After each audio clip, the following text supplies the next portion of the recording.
Continuamos en 60 minutos con José Luis Yepes. Estoy conversando con Alfonso Saer, el narrador.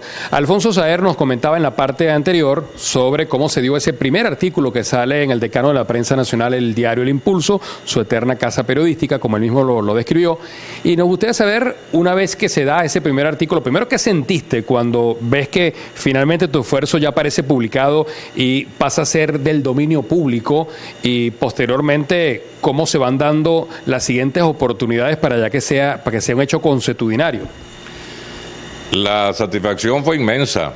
Yo tenía 16 años apenas cuando llevé ese artículo al diario El Impulso, que salió publicado el 16 de enero de 1964, hace ya 53 años.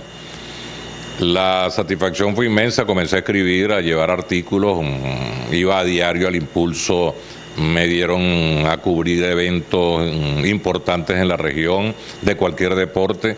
La página deportiva tenía apenas dos páginas, la sección deportiva 2 páginas, y por allí pues fui ingresando a ese mundo.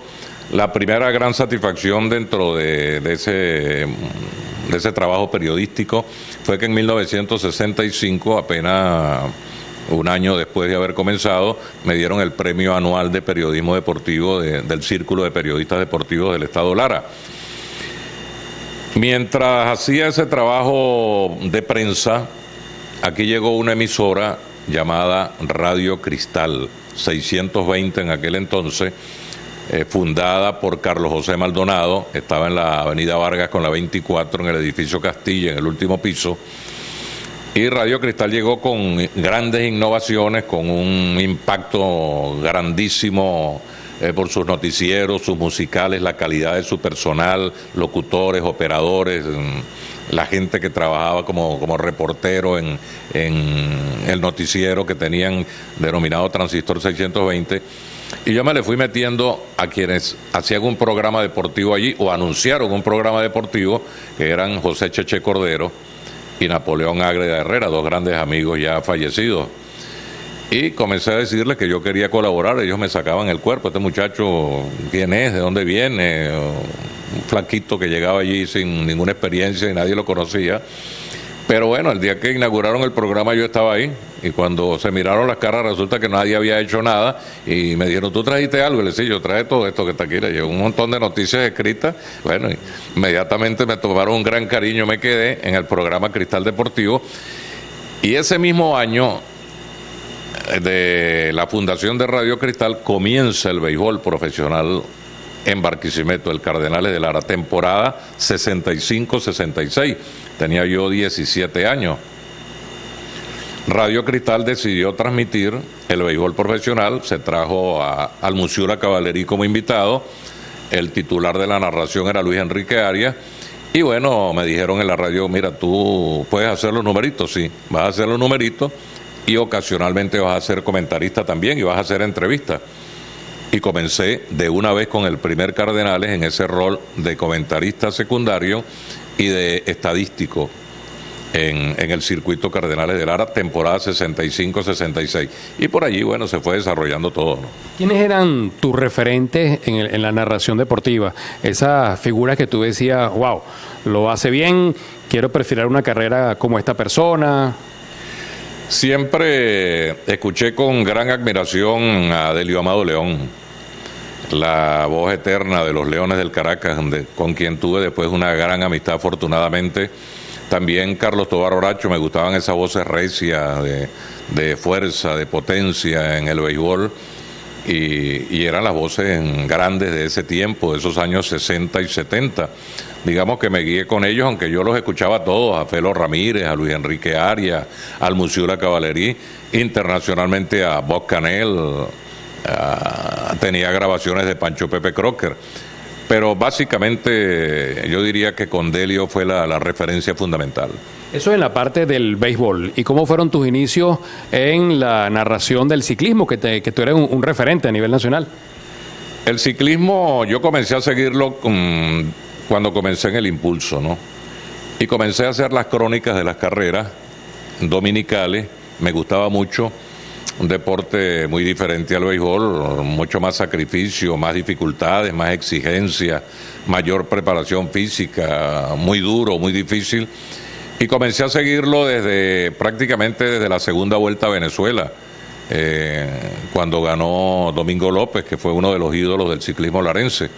Allí comencé a seguir el ciclismo y me apasioné con eso.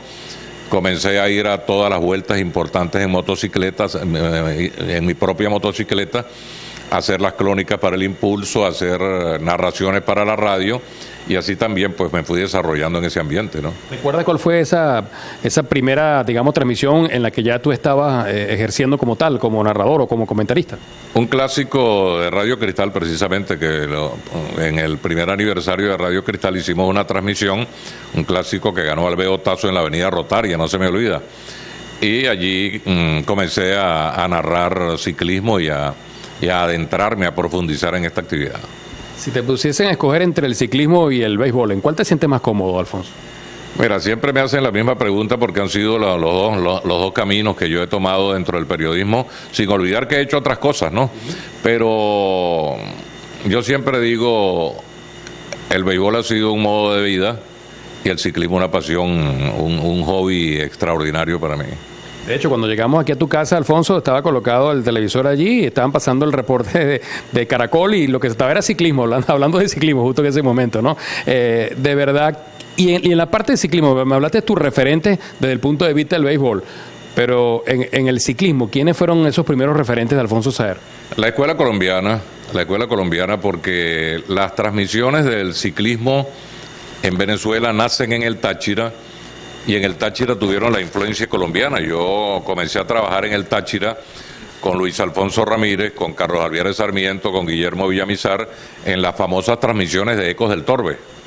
Pero ya había escuchado narradores como Carlos Arturo Rueda, llamado El Campeón en Colombia, Alberto Piedradita Pacheco, Rubén Darío Arcila, Darío Álvarez, el inolvidable Julio Arrastía Brica, gran comentarista, y después tuve la oportunidad de trabajar con ellos en ese ciclismo, pero en narración y en comentarios de ciclismo la escuela colombiana indudablemente ha ejercido la influencia sobre todos nosotros, ¿no? Sí, de hecho es una referencia en el continente, ¿no? En esa parte, tanto en el ciclismo como en el fútbol.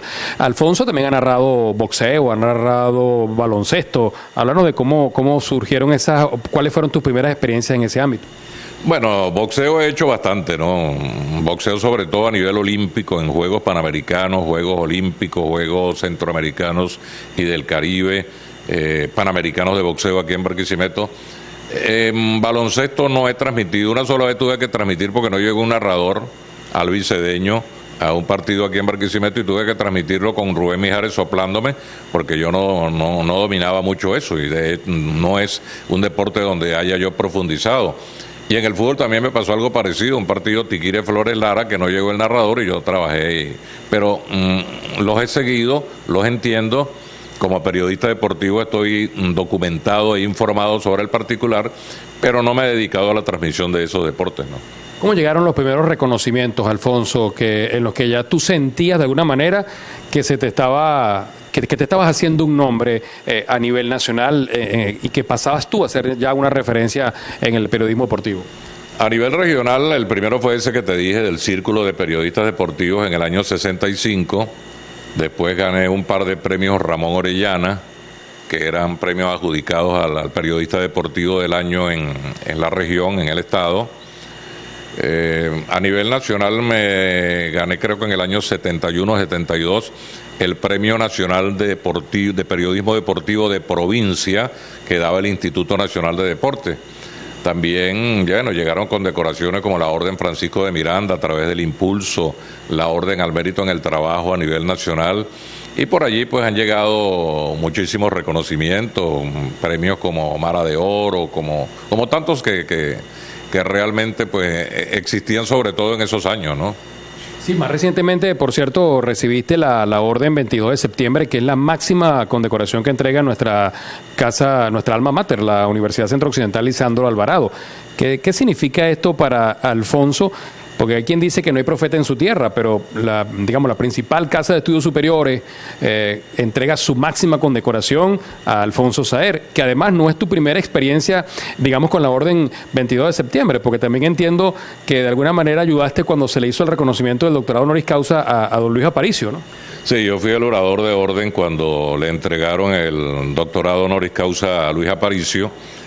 Y bueno, cuando llega un reconocimiento de la principal casa de estudios a la cual uno quiere profundamente, yo no estudié en la universidad, Lisandro Alvarado, allí se han graduado en medicina 2 hijas mías, Maciel Lorena y Flor Alejandra, y pues hay un respeto intenso, un reconocimiento profundo por lo que hace la universidad con todas las dificultades que tiene, y recibir un premio del alma mater es realmente muy importante para uno. El discurso de orden con respecto a esa máxima figura del deporte venezolano, pues yo me sentí muy honrado y muy feliz, y le puse todo el cariño y todo el corazón y le dediqué todo el empeño a la nota, al artículo, ¿no? Así es. Yo supongo que será algo así como lo que sintió también uno de los alumnos de la Fermín Toro, bueno, después egresado, por supuesto, que cuando se te hizo el reconocimiento a ti y a Rubén Mijares, él pidió ser la persona que los presentara porque su trabajo de grado fue sobre Alfonso Saer. Y obviamente presentar, cuando se le iba a entregar un reconocimiento en la UFT a Alfonso Saer, para él significaba, bueno, lo máximo. Vamos a hacer una pausa. Al retorno de la misma seguiremos conociendo más acerca de Alfonso Saer, el narrador. Alfonso Saer en la casa no es como muchos se lo imaginan. De pronto la gente piensa que con esa voz y con ese respeto que inspira puede ser una persona bastante seria, pero realmente es alguien bastante divertido, jocoso, que siempre tiene una historia que contar, una experiencia que añadir, y con ella, a través de la experiencia, a través de esas historias, siempre tiene una manera de enseñar y formas en las que implementa y transmite los valores que son necesarios para uno tener éxito como persona y como miembro de una familia. ¿Qué sentiste la primera vez que te tocó entrevistarlo? Mira, eso sucedió en Promar Televisión, la primera vez que tuve que entrevistar a mi papá, porque Cardenales de Lara estaba cumpliendo 50 años en la liga y naturalmente el único que ha estado en esos 50 años es Alfonso Saer. Es una experiencia un poco extraña porque es hablar con alguien que siempre hablas todos los días, pero no lo haces en la manera en la que es tu padre, sino ya es más bien un compañero de trabajo, alguien al que naturalmente le tienes que deber mucho respeto por su trayectoria y tienes que resaltar todos sus logros, siendo él la figura principal, no el compañero, no el narrador en ese momento, sino alguien que tiene a Cardenales de Lara en el corazón, en la mente, en su trayectoria, y tienes que exaltar eso cuando vas a entrevistar a una figura de tal calibre como Alfonso Saer. Quiero agradecerle eternamente y que sepa que lo quiero mucho, que es mi papá, y estoy muy orgulloso de todo lo que me ha dado por ser mi padre.